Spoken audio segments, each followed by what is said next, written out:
La relation qu'on construit dans le modèle coopératif dans lequel on est, il a quoi d'intéressant? Il a d'intéressant le fait que la finalité de Biocop, c'est pas le producteur, c'est pas le magasin, c'est pas le consommateur, c'est pas les salariés, c'est la somme de l'intérêt de ces quatre parties prenantes. C'est ça qu'on gère quand on est en système coopératif.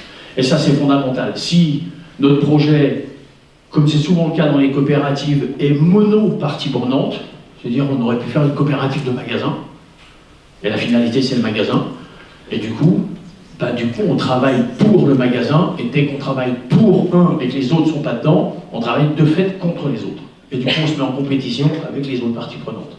Ça c'est ce que les schémas de la société civile nous ont déjà largement montré.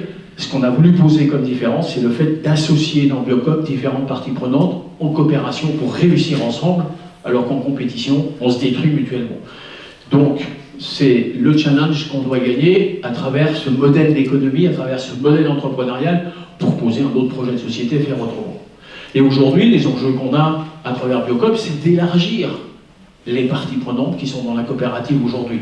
Et pour moi, il en manque au moins deux, et c'est ce qu'on est en train de partager avec le conseil d'administration, sur l'avenir de la coopérative Biocop, c'est d'y associer nos fournisseurs, les fabricants, parce qu'ils ne sont pas dans les parties prenantes, ils ne sont pas associés dans la coopérative pour l'instant, donc ça sera un pas supplémentaire.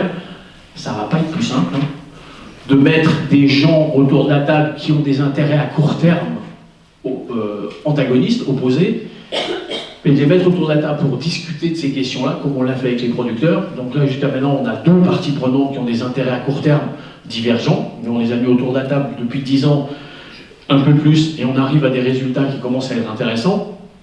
Si on rentre les fournisseurs, on va retrouver les mêmes difficultés, mais quel plaisir d'avoir résolu des problèmes 10 ans plus tard, 15 ans plus tard, parce qu'on a commencé à huiler un système qui fonctionne beaucoup plus et qui du coup porte beaucoup plus le modèle d'économie qu'on veut mettre en place.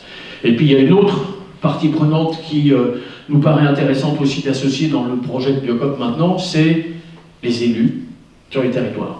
Régulièrement, on est contacté par des élus qui nous disent « on a acheté des terres, on veut les passer en bio, on veut faire quelque chose avec vous ». Ou on a une entreprise qui a cédé ou qui a cessé son activité ou qui est en train de se transmettre. Nous, c'est un potentiel agroalimentaire qui est sur notre territoire, on veut le conserver, on veut faire quelque chose avec vous.